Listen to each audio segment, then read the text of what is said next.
which it shall do. And let's pull up the PowerPoint because that's a thing. And let's screen share the PowerPoint, share that, and hit play. Awesome. What are you guys seeing? Does that look good? Yep, staying out of real estate for you. We see the PowerPoint. Your full screen, you're not seeing the one with the little slides on the bottom? Nope. Nope. That's good because I have to switch sometimes. All right, well, cool. And for those of you who have not Zoomed before, just a couple of orientation moments. We do, in fact, have a chat window that you can utilize. We also have the little thumbs up and applause. If there's something you want to ask a question or just make a reaction to, you can do that. We do encourage you to remain muted just in case you have any background noise that might be distracting to others, but feel free to unmute if you have any questions, or just wave your hand at me like, hey, I got a question, and make some kind of motion so that I can get my attention, and we will then wait for you to unmute and discuss. So that I have that, and the chat window is there. For those of you who have a fear of unmuting, you can use the chat window to type in any questions, and I'll be monitoring that. So hopefully I can see most of you. We've got, looks like about 20 or 30 folks, and then we've got the chat window. I can see my participant window.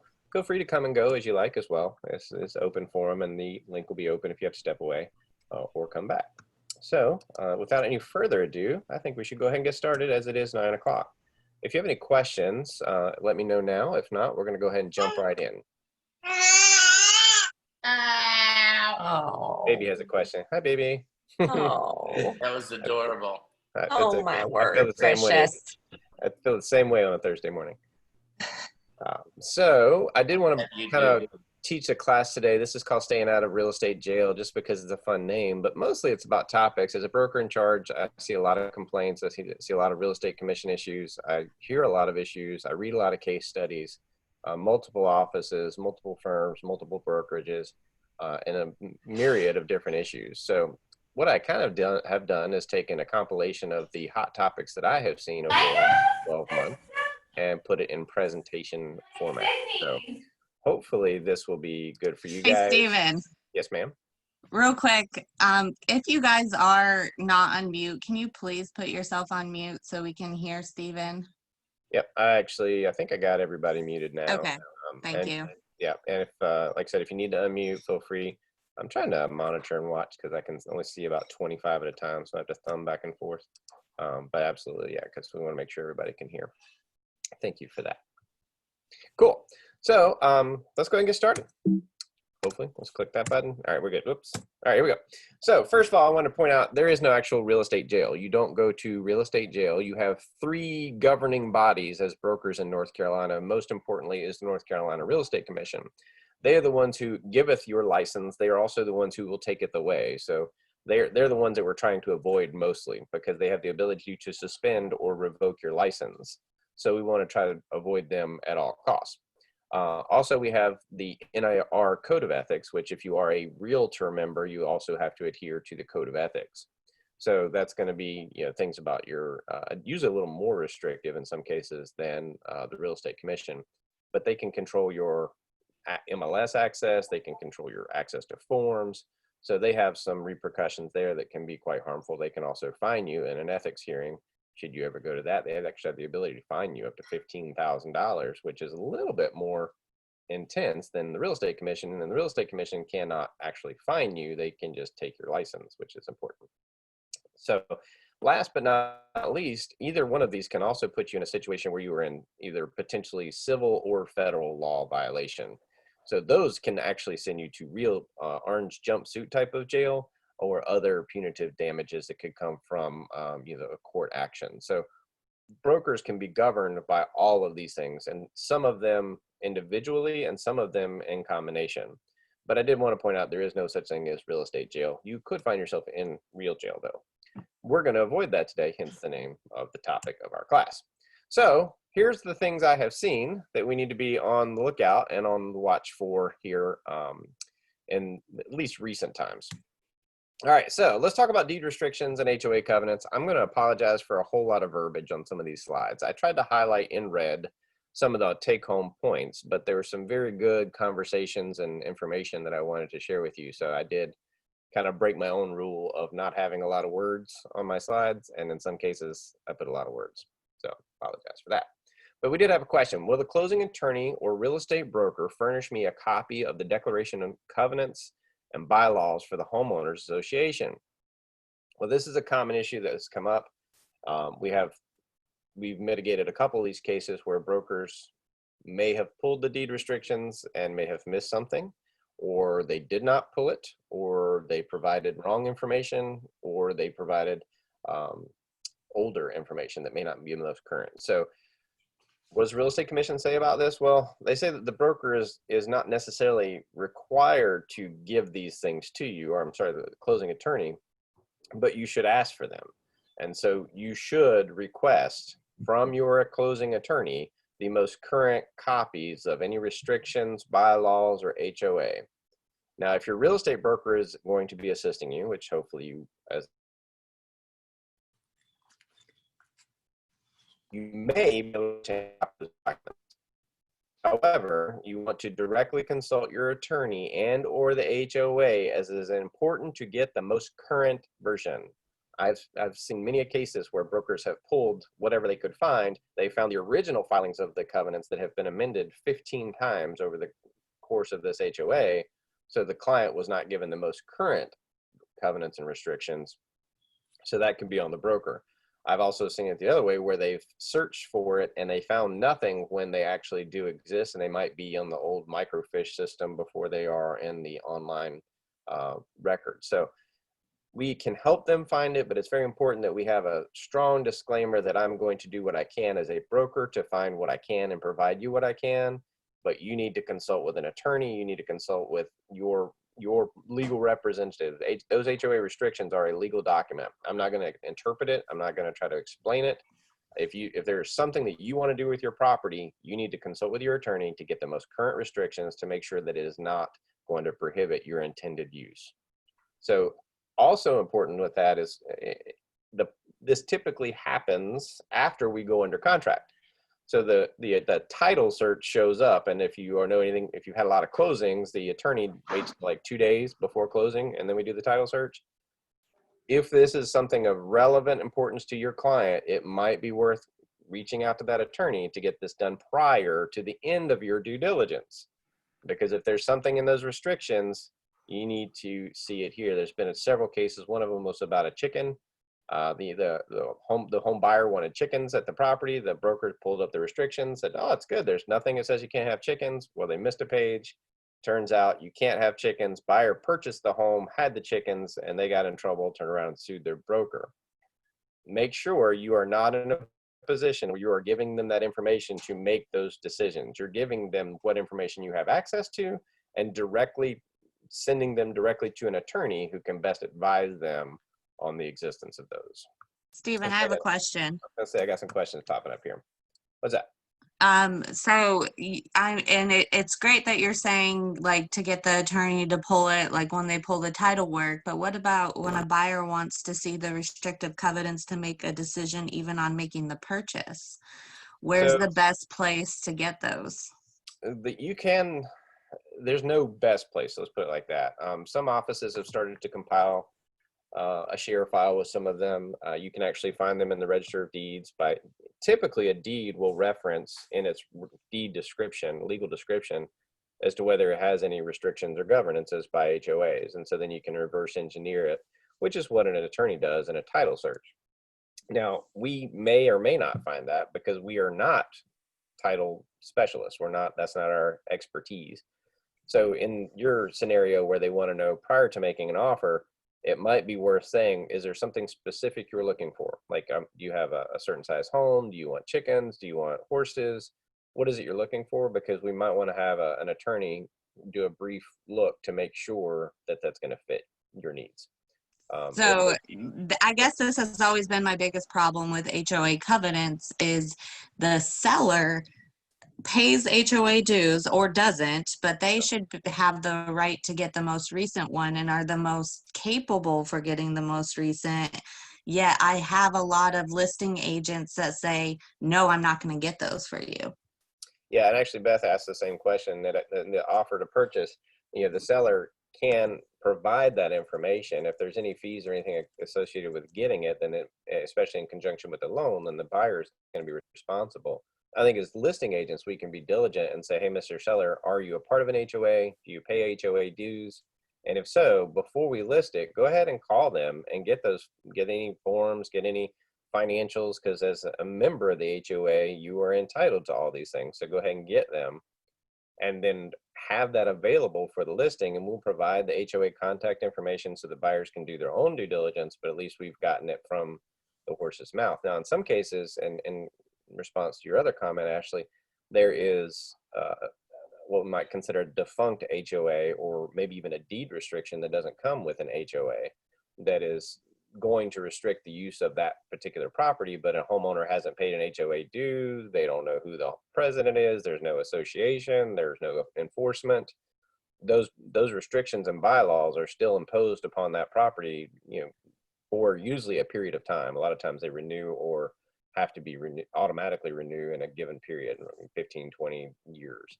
So I guess the bottom line from what I'm getting from the conversation is that, yeah, it's a buyer beware state. So we always we're not title company. We don't do these restrictions. So we should really always refer to an attorney. Yeah, the end result is exactly that. And the take home message here is, if there is something, if you have someone who knows they're going to be buying an HOA and they're, okay with restrictions, certainly encourage them to do their work. But if they've got something in particular that they are adamant that I don't want an HOA telling me I can't do this, I can't do that fence, I can't do whatever that is, the buyer agent should have a good consultation with them about, are there certain things that you might want to use the property for that we need to make sure there's no restrictions about? And then inversely, if there is, divert them to the appropriate attorney or professional to interpret that document as to whether their activity will be allowed. Not Hey, necessarily our Steven. job to do that. Hey, Steven. Yeah. I don't know if this is like, it's probably not best practice, but what I've had some folks do before is, we had some people that wanted to do falconry. Oh, cool. And we couldn't get a clear answer on anything. And so obviously it was a little different market. We went ahead and got under contract with a very low due diligence, but we had an attorney drafted addenda that had additional due diligence once that was determined. Once you could verify it. It was complicated, but when you're right. And that's the other thing you can do is remember the due diligence period exists for this type of determination. And to Ashley's comment, sometimes people want to know before they make an offer. Well, in that case, Amanda, exactly. You could have something drafted that says, hey, I'm not losing my due diligence if I can't do this. So there's ways around it, but it is important to have that conversation of, are there things you might be wanting to do with this property that we need to be aware of that could be restricted?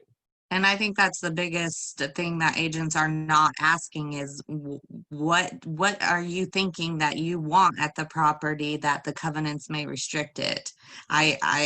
I go under contract so many times as a contract to close coordinator, and I do get buyers mad because they find out after the fact that they can't park an RV at the house, or their boat, it can't be parked on the side of the road. So Yeah. Little simple things like that. So I really like that you said get to the why of the question. Ask the questions. I think as brokers, the best thing we can do is ask good questions and direct them to the opportunity to get the answers to them. I don't want us to be in a position of, well, we told you you could, or we told you you couldn't, because when we get in that position, we're liable.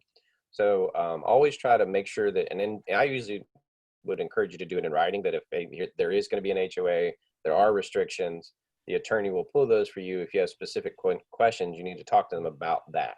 And that is something that the attorney can do. And again, all you're doing is just deferring that liability off of you and your firm. So that's HOAs, that's restrictions. So let's talk about these other MFers, the material facts. So the material facts are, there are a lot of them out there, and this is probably one of the biggest things that I wanted to hold this class for today, is because there's a reason the duck hunt kind of GIF is theirs, or GIF is theirs, because there is a bit of a witch hunt for agents, particularly listing agents, who are neglecting to discover and disclose material facts right now. There are many cases pending about material facts, and so they are very much on the hunt for us if you are failing in this capacity. Again, in red, the material fact is something that it's where a licensee is going to make statements to the public that have expected to, and they've expected you to personally visit and inspect the property. And that's where I think it's why I wanted to emphasize that they expect that you have seen the property and visually inspected the property. If you've listed a property and you haven't walked around and you haven't done the tour and you've never been there, you better be hopeful that you've got somebody behind you that's giving you the right information. Because if you have missed a material fact because you did not do the tour or the walk around and look around, you and your firm will be held accountable for those misrepresentations and or statements. And this is what's going on a lot right now. A lot of licensees are getting disciplined for either not discovering something they should have, or they knew something and thought it was trivial, and so they didn't share it because it just didn't seem material. And we're actually going to get into some further definitions of some of those examples here in a minute, because I can cite a couple of specific cases that left me scratching my head as well. It's a great case study that came up, and it's 1984, so it's a little bit old, but the scenario here is the buyers of a single family home. It was in California. They learned within a few months after closing that there had been 2 landslides on their property within 3 years, immediately preceding the sale. And the sellers had taken corrective action to prevent further subsidence, but failed to disclose this either to the listing agent or the buyers. Well, then the value of the property was virtually destroyed to get to another landslide right after they bought it. So then the buyers turned around and sued the sellers and the listing company. Do you think they could, and do you think they had grounds? What are your all's opinion on that? So essentially they had 2 landslides, they had fixed it, taken corrective action, and then yet another landslide happened and they're getting sued. Do you think they're on the hook for this? Yes. Yes. Mm-hmm. Getting a few yeses, and I definitely think you're right. And I've actually had a lot of brokers that would, and in this case, because it's succinct, right, it makes more sense. When you're in the moment and you're in the listing and you're like, oh, something happened, but y'all fixed it, right? We're good. Maybe. And in this case, which was the precedence for a lot of the issues we have right now, the jury did find that the listing agent had inspected the property several times during the listing period, and that there was evidence that they should have been aware of certain red flags, which should have indicated soil problems, and they chose to ignore and failed to investigate them. So even though the listing agent may not have actually known there were 2 landslides on this house because the seller didn't tell them, when this went to court, the jury determined that the listing agent, just from having been present at the property, should have seen, well, they've done some repair work there. They've done some things that you should have seen as red flags to make you ask questions to potentially share what would become material facts. So the take-home message here is just the reminder that just because it's not evident that it's a material fact, the presence of red flags may create material facts. And so I'll give you another example. And actually, we'll talk about it more in the home inspections, but there was a buyer who went under contract. The buyer determined that the basement had needed further investigation, right? We have a lot of basements with hydrostatic pressure, leaky basements, just tons of things go wrong with basements. The home inspector wrote it up, said, you might want to have someone look at this. We're not sure if there's an issue. Check it out. Well, buyer terminated, went back under contract, and then the next buyer was not informed of this now red flag that a home inspector has created of about you should potentially get this looked at. That was never disclosed to them. Their home inspector said it's fine, it's not leaking today. They went ahead and purchased. Well, next thing you know, their basement's leaking. So now that the agent is saying, hey, that was a red flag you should have discovered and disclosed, even though we don't have confirmation of it being an issue, right? We don't know at this point in time, is this leaking? Is it broken? We don't know. but we have a home inspector who says it warrants further investigation. And the point of this section is the same thing with the landslide. If there are issues there that say, hey, this is probably something we need to get further investigation now, even though the fact doesn't exist that there's a problem, the fact that a red flag exists is material. So that is a big, big take home. And this is a huge, huge issue with the Real Estate Commission right now, because we are trained that until it's a material fact, it's not. Well, guess what? Red flags about potential material facts also are material facts. So that was a case study from 1984. Now this one left me going and say, what? Because, and you may have seen it in one of the recent Q&As from the Real Estate Commission, but a seller, that's why the word seller is bold, right? We're in a buyer beware, caveat emptor, do your own due diligence. Seller doesn't have to say anything, right? Except that the seller has a legal duty to disclose any material facts that they would be aware of that would not be discoverable by a buyer in the exercise of reasonable diligence. Let me say that again. The seller is legally bound to disclose a material fact that they know about that would not be discoverable by a buyer in the exercise of reasonable due diligence. Give an example. So I think I might have one on the next slide. Okay. No, I don't. So in the cases I was reading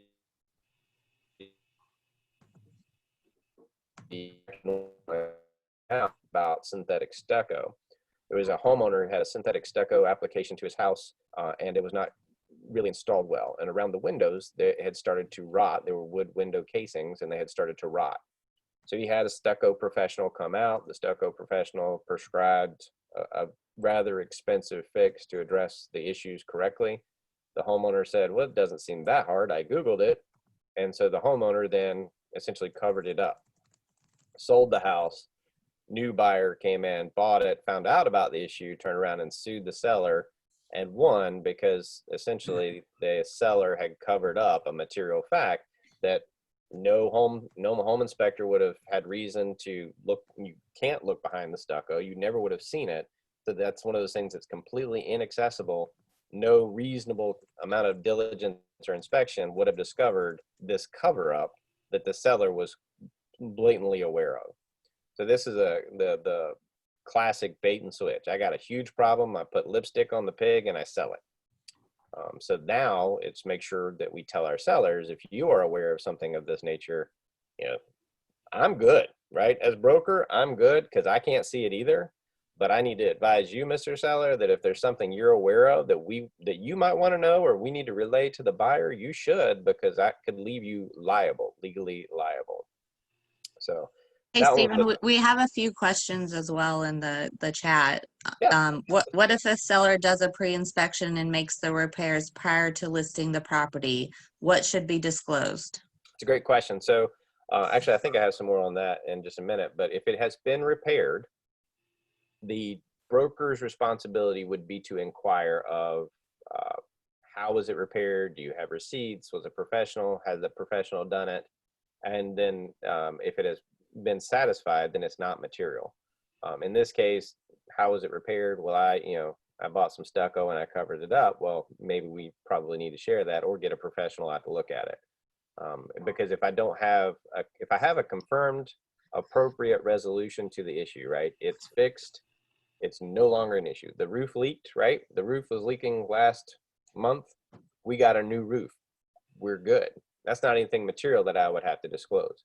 So essentially you're saying if a professional does it, it should be satisfactory. The commission expects us to verify that it was done as best as possible by licensed appropriate professionals, correct? Not by said owner making the repair themselves, unless they are a licensed professional. Yeah, and license is loose. Let me remind you, there is no such thing as a licensed roofer. So they're typically going to be licensed HVAC, electrical, plumbers. There's also general contractors.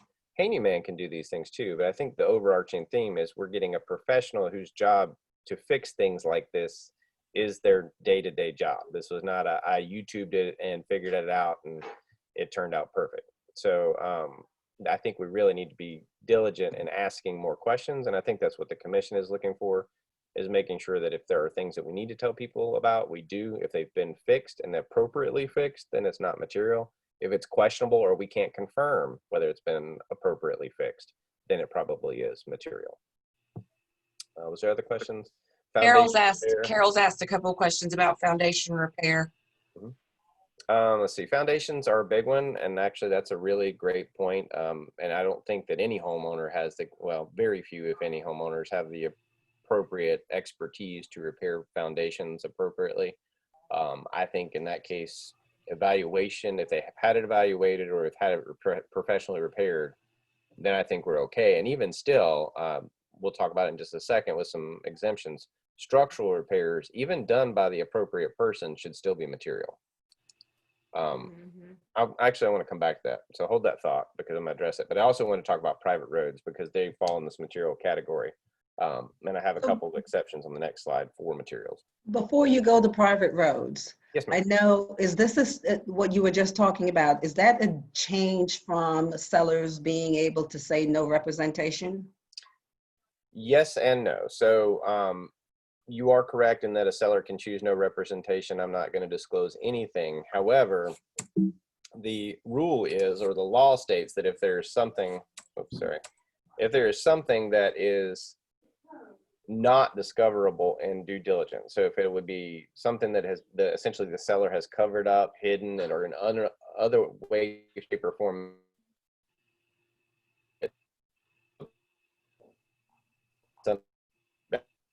even if they chose no representation on their ARPO, their disclosure statements, they could still be liable in a court of law, because it's a form of fraud. You covered up what would have been a material fact. If it's something that a buyer and a home inspector and the appropriate inspections could discover, no representation, all well is good. If they don't know anything, all well is and good. Likewise, in conjunction with the residential property disclosure statement, if they answer incorrectly, that is also fraud, because they're lying on that statement. So yes, they can choose no representation unless there's something that would not be discoverable, in which case they would be obligated to disclose that as well. Thank you. Good question. All right, so now private roads. I did want to talk a little bit about this, because this is still continuing to show up. Whether a road is private or not is a material fact, and it needs to be disclosed. Sometimes our homeowners in the instance of listing understand and know this, and sometimes they don't.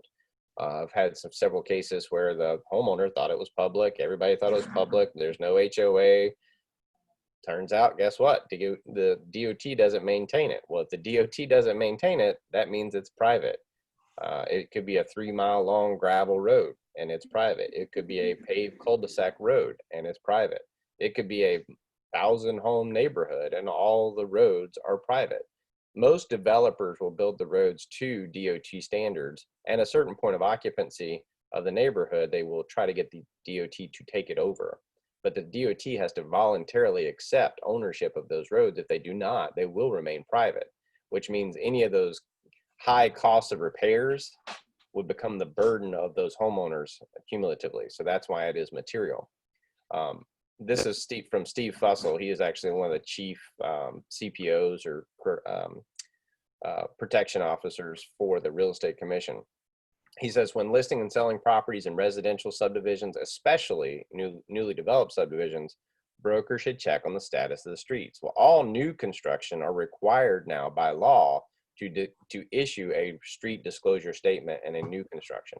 But if it is a relatively new area, and we've seen a lot of this where builders are going and buying sections of previously failed neighborhoods or neighborhoods that weren't developed and adding additional phases to them, things of that nature, we need to verify that. Now, I hyperlinked this website here if you want to jot it down or Google it, but nc1map.gov, you can actually put in the streets and it'll tell you. The NC Realtors, if you are a Realtor member, have been lobbying the legislative bodies and the DOT to create a searchable database to help make our lives easier as to whether a street is public or not.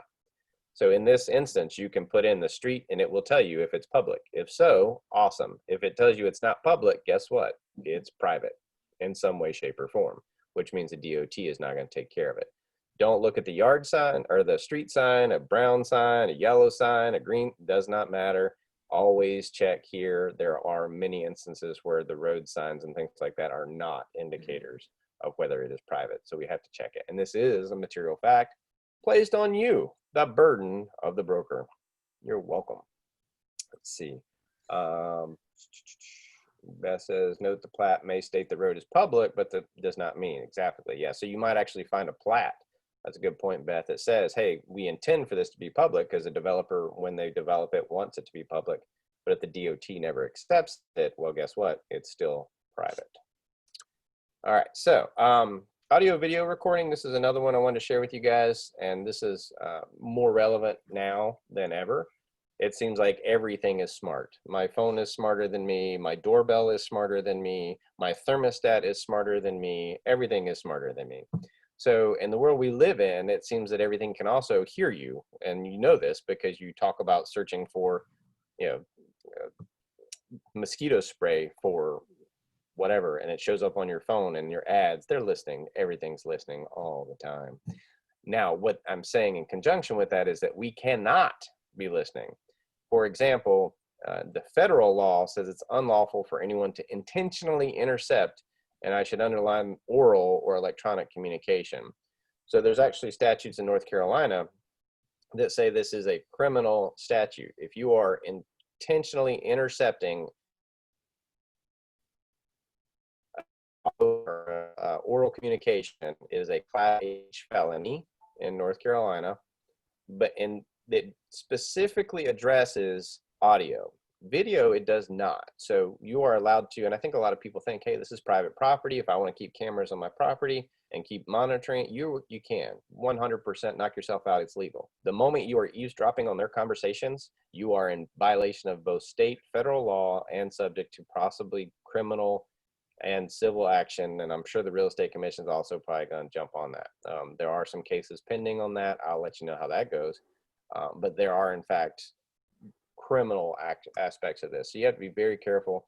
And for our law, for our purposes, the listing agreement, the buyer agency agreement, they address them. So if you've read your paperwork and go over it with your clients, you can help absolve yourself of this liability.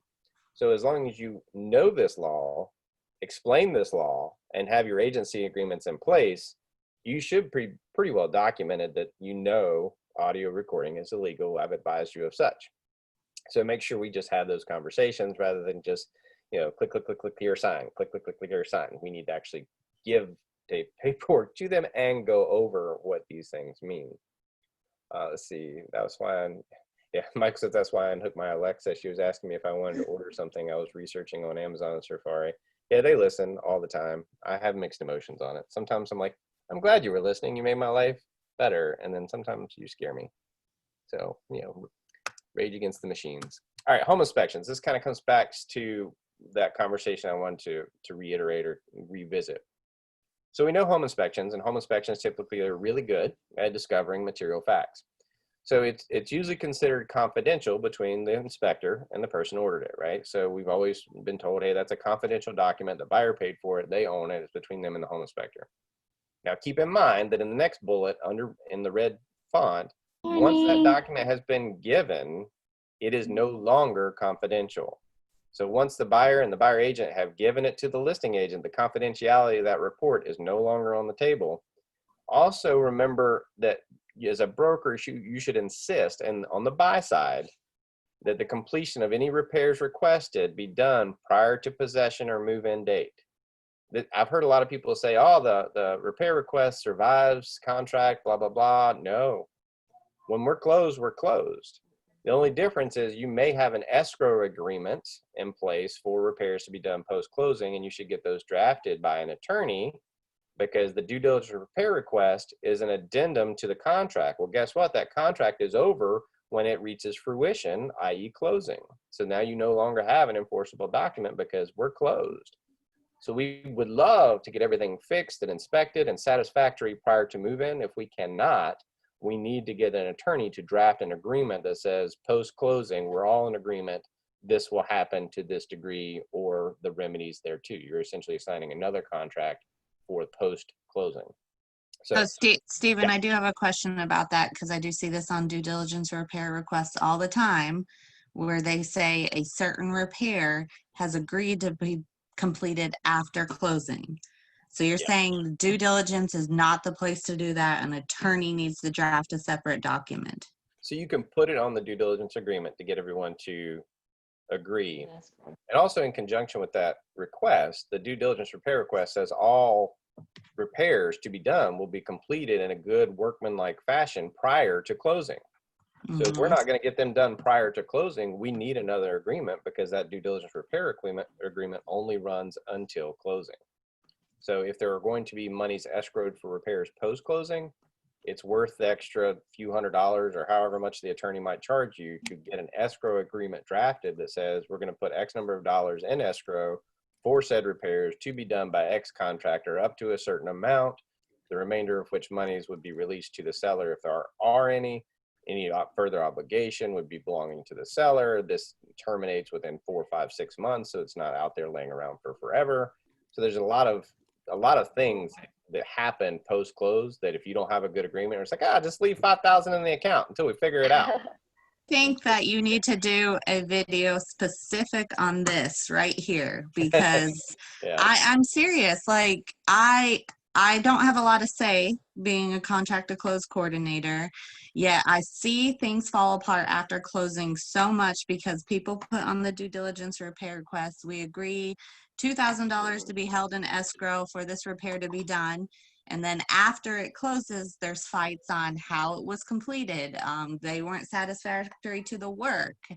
And it's because I believe agents have that respect for each other that they think that because it's simpler to put it on the due diligence, that it is going to get done. And yet we go after closing and they haven't protected their clients. And now we have a fight after closing. Yeah, and real estate has traditionally, and for the most part, it has always been a pretty good buyer and seller shake hands on a lot of stuff. And a lot of times that works. But when it doesn't, in the world we live in now, everybody's suing somebody for something. And our goal today is to mitigate you being the one getting sued, and also to protect your client from any further liabilities. And so that you're exactly right. That's why everything should be contractual if at all possible.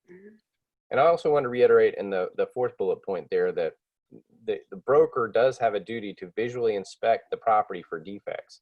And so on the listing side and the buy side, we do have to look around and look for those things and make sure we're disclosing them to our respective parties. And they may become material facts even though they've been corrected. And I'll come back to that in a minute. And also a reiteration that red flags should be investigated. It's not appropriate to say, I didn't see it, right? Or just turn the other way. They expect you to look, find, and disclose. Now, with that being said, here are a couple of additional red flags to be aware of. So if a broker receives a copy of that inspection report, and if the report is offered in connection with a termination especially, the Real Estate Commission believes that the agent should strongly consider the report as being offered as a red flag to the listing agent. So this goes back to that basement thing. When we have a termination and the termination comes with a home inspection, why did they terminate? And are there issues on that home inspection that while they may not be confirmed as definitive problems, if they recommended further investigation, this is directly quoted from the Real Estate Commission. We believe that the listing agent should consider this report as being offered as a red flag. Well, we know red flags are reasons for us to investigate. And if we can't, it should be material that this red flag exists. So, and again, just because we haven't confirmed it's a real problem yet, if the home inspection comes across the table and says this might be a problem and we can neither confirm nor deny, it still is a red flag which should be disclosed so that future buyers know the existence of a red flag and they could choose to do their due diligence in that capacity. Hopefully the seller would be willing to investigate it to mitigate it for future clients, but if not, or if they don't want to spend the money on X specialty person coming out, then you just need to disclose, hey, they found this out. My seller didn't want to investigate it. You probably should. And again, an agent deciding not to investigate personally, then we also need to make sure that we share that information with the buyers for them to investigate, because if we should neglect to share that information or to share the red flag for them to investigate or for us to investigate, then as brokers, you're going to be likely and charged with some sort of concealment of material fact. Whether it was on purpose or not is yet to be seen. But if you are aware of that flag and then you don't share it, it's coming back on you. That is direct license law. Also, we got that thing about the code of ethics. So in addition to these other things, you could be in ethics violations and also potentially civil action, because the client could come back and sue buyer or listing brokerage or broker for having concealed those facts, especially if it was done on purpose. Would that be in the MLS? Mm-hmm. Would you put that in the notes, the agent notes? Yeah, the rule there is it just needs to be disclosed. Great question, Angeli. Thank you for asking. So material facts of that nature, the rule states should be disclosed in writing prior to offer. So if you are aware of some sort of flag like that, or if you've been made aware of something that you need to disclose, as long as it is disclosed in writing to the buyer prior to offer, you're good. Now, that could be in the agent only sections of MLS. That can be in a lot of different ways. But if it's agent only, make sure that the buyer agent saw it and that the buyer gets that information. So as long as we have proof that the buyer has seen that information in writing prior to them making an offer, then we're good. And it can be email, text, it does not matter how it gets there, just as in writing, so that you. Well, and if you want to be 100% sure too, you can attach it in showing time. Mm-hmm. Yeah, that's a good point. Because a lot of agents, I still know agents that use like Zillow, and they think that's MLS. It's weird. So yeah, it's great to get it and get it to them, and point out those fixture exemptions too. They still miss those. I thought this was interesting. So we've talked about, material facts. If they were fixed and all's well, then you don't have to disclose them. Well, that little caveat comes with some special exemptions, meaning some defects, structural, which someone mentioned, high radon levels, the current or prior use of synthetic stucco. These are all examples, including bacteria, toxins in the water, all things that have to be disclosed even if they've been fixed, saith the Real Estate Commission. Not Stephen, by the way. These are all quotes from the Real Estate Commission attorneys, either the Real Estate Commission or the legal hotline. So these are things that, regardless of whether they've been fixed or not, we should still tell people, hey, there was a structural defect, they had it fixed by X. This is why we like having the receipts or some confirmation of who's done the work and make sure it was done professionally. They had a structural issue, this foundation company fixed it. They had high radon levels, such and such, put in the new system. By the way, I also want to comment on the radon thing. If you're going to put in a radon mitigation system, be diligent in making sure that someone tests it again after installation to make sure that the radon level actually went down. I have seen radon mitigation systems get installed and done poorly, and the radon level actually goes up. So yes, make sure that you do check post installation to make sure that the radon levels do in fact go down. Likewise, synthetic stucco, if you have well water, if you've had issues, yes, we did. We had it treated. Here's the water test, all as well. These things, even if they've been fixed, they should be disclosed. And it's kind of self-explanatory as to why. They're big deals, right? They could cause serious problems. So we want to make sure we are sharing that with potential buyers. Stephen, can I have a question? Can I ask a question? Yeah. As the list agent, if I share with the buyer's agent, does my responsibility stop there? Yes. Yeah. If they are represented, sharing it with the buyer or their representative is sufficient. Now, whether that representative gets it to their client or not, that's outside of your control. But as long as you have shared it with the other side of the other parties, then you're good. I knew that's how it used to be, but gosh, everything's so litigious. I didn't know if that'd been tightened up or not.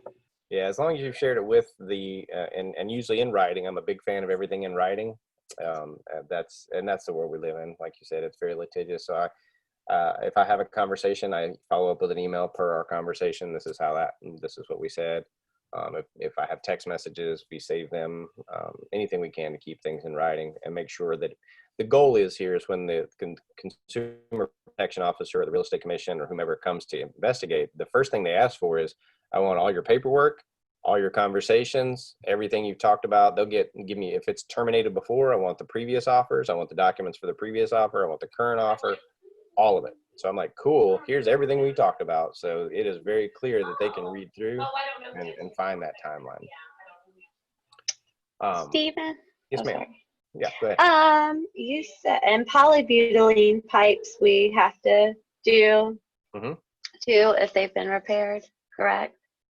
Typically, yes. Yeah. If there's been the existence of polybutylene piping and it has been repaired, it's still good to disclose, just because there might be the opportunity that some of it was missed in the replacement. That we Okay. can't see. It might be another one of those hidden defects. Okay. And with, didn't you say there was like a text program or app that converted text messages to PDF or something? So Yes, there are several apps out there. Honestly, Okay. I just usually screenshot them, Oh, okay. especially Yeah. if they're, relevant. If we're just talking about how's the weather, what do you like, that kind Mhm. of stuff. But when we start negotiating or seeing things like that, those are ones I'm going to screenshot. Okay. Carol says, do we have to put these on the agent remarks or on the RPD? You would put them in the agent, and that's a good point, Carol. Thank you for asking. We do not write on the residential property owner's disclosure statement. That is their opportunity to disclose. If a broker needs to disclose something additionally, it just says in writing. So it doesn't say how. You could put it in an email, you could put it in agent only. It just needs to be disclosed in writing to the buyer prior to offer. We are running short on time, so I do want to move through the last couple of options, or at least topics, so we can get a little bit of a superficial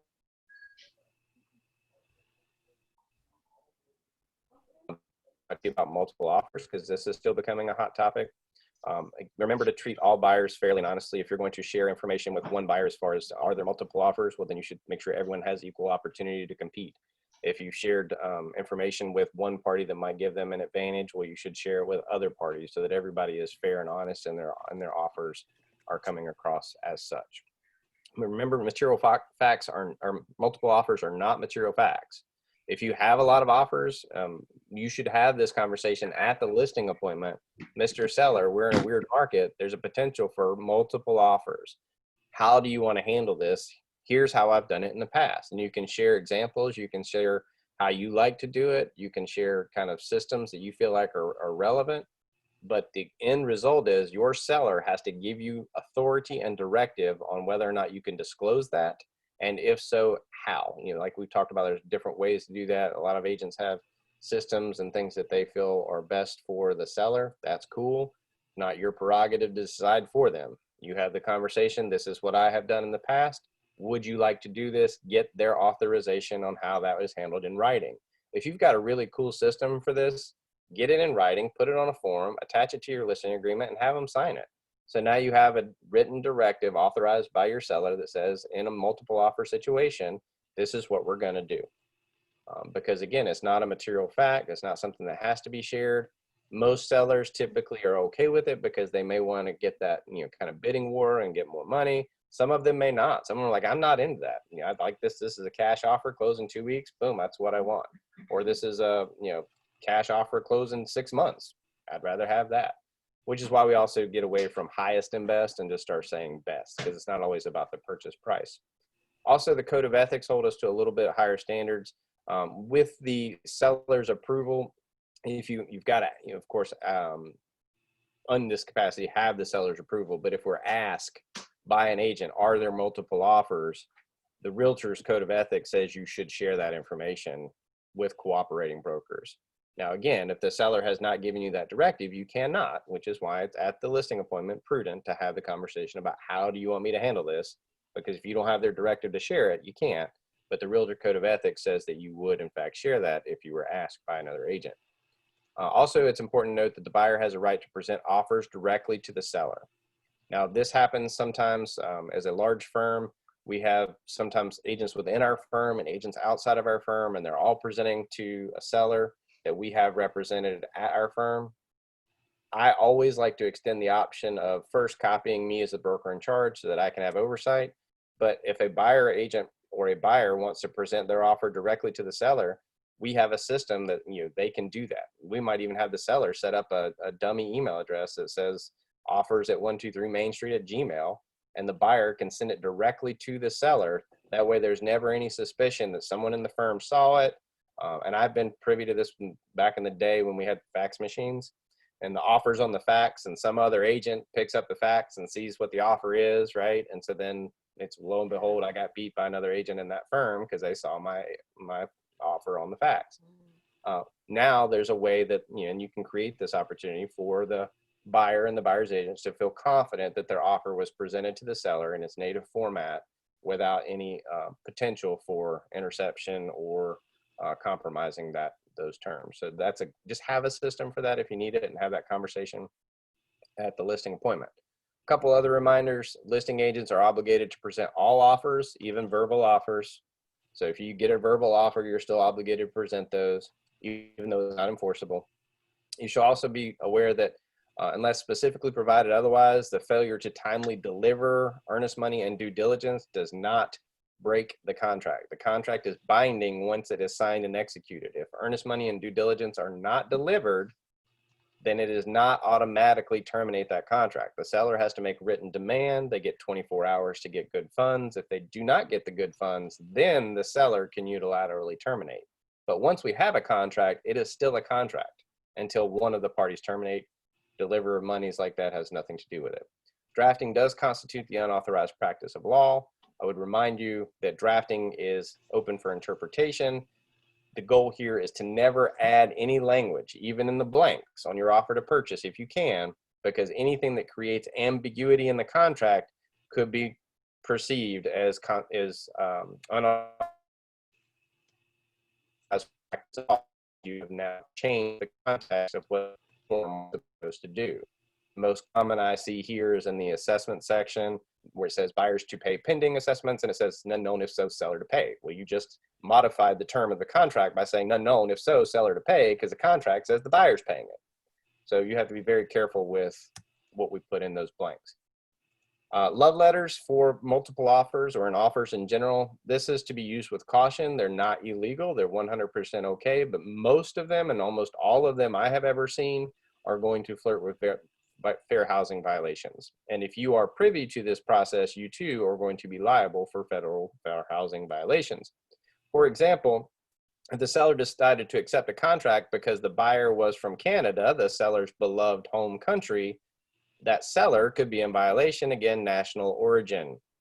On the other hand, if they just said, hey, we will buy your house because we love your trees and we will kiss them and love them and keep them happy forever, and the seller took that offer, not a protected class. If you love trees, that's your prerogative. These are examples of how a buyer's love letter could, yes, be a violation or no. So they could go either way. We just have to be very careful and have conversations with our buyers and sellers. If you get into a situation where it are flirting with that fair housing line, we are all liable, and we don't like that. Particularly yes. One that comes up in those love letters is we want to raise our children in this home. Correct. Because they're in familial status. Yeah, it's exactly right. Me and my family, my kids love it. We love the schools. Yep, you're getting right into the fair housing. We're all going down. Thank you, Dan. That's very true. What about Christmas, like mentioning holidays? Like that's... Religious holidays, I think, would flirt with religion. Absolutely. Yeah. A couple other things I want to hit before we get out of here. Marketing blind ads. Just be very careful. The Real Estate Commission's rule is that you will conspicuously indicate that in the advertisement that you are a broker and or a firm. Now, if you are a realtor, which most of you in this case are realtor members, it goes a little bit further and says that you will conspicuously identify your firm. So Real Estate Commission, you just have to identify you're a broker. Realtor Code of Ethics, you're a broker and with which firm, both very conspicuously. Try to avoid those blind ads. Now, we're right on the dot, so this is perfect. So for those of you that are still here and those of you that want to get it, I have a WDF form that I created. And my WDF form is, what did I forget? This is just a checklist of things specifically designed for really listing agents.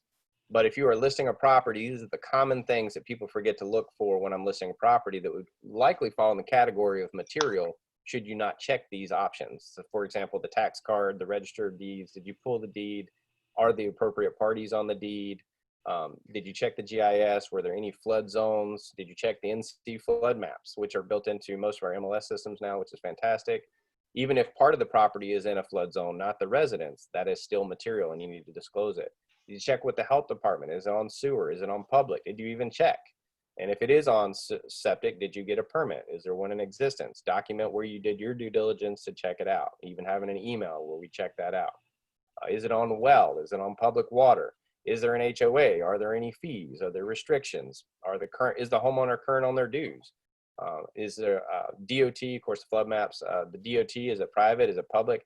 I will also tell you my rule of thumb is if you are listing any property on a road that is a number, you need to call the DOT and check for any proposed expansions. It seems like every road with a number at some point is going to get a turn lane or get widened, and then someone's yard is going to go away, and you are inevitably going to get the call that you didn't tell me. Oh. Well, because those plans are public record, we can do a quick email to check, hey, I'm looking at this property. Is there any expansion projects in the near future? Document it, put the email in the file. Also look around the property. Material facts are not always on the property. Sometimes they're the railroad tracks across the road. Sometimes they're the dump a mile away. Out in Yadkin County, where I'm from, there might be some chicken houses right around the corner. Those are all going to be the types of things that you want to look for and disclose. And with that being said, it's 2 minutes to spare. So I'm going to try to hit any questions because that is officially the end of the presentation. But I know I did kind of move through without a lot of the questions being answered because I want to make sure we got the content. So now that we've got the content, I am happy to discuss. And let me pull up some of the chat questions here. Let's see. Where are we at? Ashley Robertson has a tips and tools in regards to due diligence. Let's see. Carol says if a buyer agent advises their buyers not to ask for certain repairs, I'll be cautious, and this is one thing that I think brokers we try to be the attorney. We try to tell our clients what to do. We try to give them that advice. And I think the thing we need to be careful of is giving them information and they make a decision. So you can ask for money, you can ask for repairs, you can do none of the above. Which one do you want to do? And give them the pros and cons of each. My rule in real estate is always follow the directive of the client, because if the client is wrong, that's their fault. Our job is to make sure they have the information to make good decisions. So yes, you could be liable if you give bad advice. About that one. Ashley says if you're in the Durham office, talk to Tracy on how to handle multiple offers. Yeah, whatever office you're in, make sure you check your office protocols. You know, different offices may have I told you what mine is specifically, but different offices may have their own protocol on how they handle multiple offers. And that could vary as to whether you're a small firm or a large firm. Is it possible to get your PowerPoint presentation? I'd love to share with my team. Absolutely, I can get you that in a PDF. Let's see, Ashley says I can repost. Yep, perfect. Thank you, Ashley.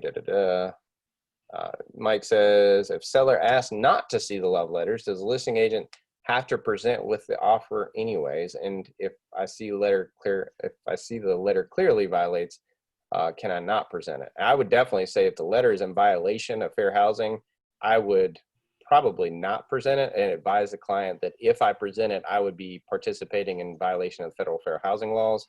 And so I will not be presenting this letter. If you would like to amend it and remove said portions of that, I can present that. And so I think that is perfectly acceptable. I would not want to be buy or list agent that handed over letters as a part of the transaction that violated fair housing. But Stephen, then who dictates that? Then you're giving, like, what if you disagree that as a buyer's agent, you presenting that letter, it's not violating fair housing? So my response would be this runs the risk of violating fair housing. If you're adamant that we submit this letter, I would encourage you to talk to counsel and get an attorney or someone to review it, because I would hate for you to get sucked into a federal fair housing violation. That's orange jumpsuit types of stuff, right? That's not like, hey, slap on the wrist. That's the FBI type of thing. We don't need that in our life. And so I think they would appreciate the fact that you had the awareness of it and presented it out to them. Again, you're not the one to say this is or is not, but I can certainly flag it as this runs a risk. The seller still don't have to look at those letters, even if they don't have fair housing issues. The seller still doesn't have to look at the letter if they don't want to, right? Yeah, I think that's probably accurate, Amanda. The only caveat I would have to that is that they attach it as an addendum. Because Right. if it's attached as an addendum, it is part of the contract. Otherwise, no. Good point. And the listing agent, if it doesn't violate any fair housing and it is attached to the offer to purchase, they can't choose not to present that to their client. Because I've had an agent tell me that no matter any type of love letter that they have, they never present it to their clients and don't even give them an option. I think that would be a conversation to have with your seller on how they would want that handled. And if they have that as a part of their listing conversation, say, hey, my seller and I talked about this when we listed the property. They're just not comfortable with making decisions based on these letters. They've given me a directive not to do that. I think it's okay. I don't think it's okay for the listing agent to make that decision unilaterally. And can the buyer's agent say, can you give me in writing that you have that directive? I suppose they could. I don't know whether there would be an obligation to provide it, but I certainly think they could make the request. Is that something you'd want to put in like agent remarks that says the seller has requested no personal letters I think and it'd be a good idea. they will not be reviewed? I think it'd be a great idea. As a buyer, I wouldn't want to waste my time drafting a 5-page letter to only learn that you're not going to give it to them. So yeah, I think if you have that as information you could share that, we're not going to be presenting those letters, I think it's appropriate to let them know in advance. Again, not my decision, but the sellers say I don't want to see those letters. Correct. Yeah, and actually, I think get that in writing, and yeah. Yeah, and I think Ashley Lay taught a class on multiple offers, and there's many of them out there. And the end result from all of those conversations are, as long as you have your seller's directive, preferably in writing, and it is lawful, you can handle these situations however you and the seller see fit. But the problem I think most people are having is they are not having the conversation at the listing appointment. They're doing it as it comes up, and that is more. It's again having a procedure that everybody gets treated the same way every time, and that's what we're looking for.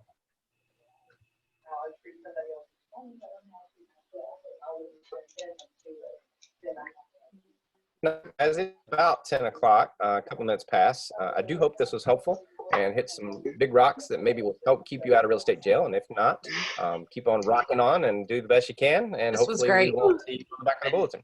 Thank you, Stephen. This was wonderful. Thank you. Bye, guys. I appreciate you. And again, this is recorded, so if you need to watch it or share it, it will be available to you then. Otherwise, have a good day. Thanks, Stephen. Bye. Thank you. Bye.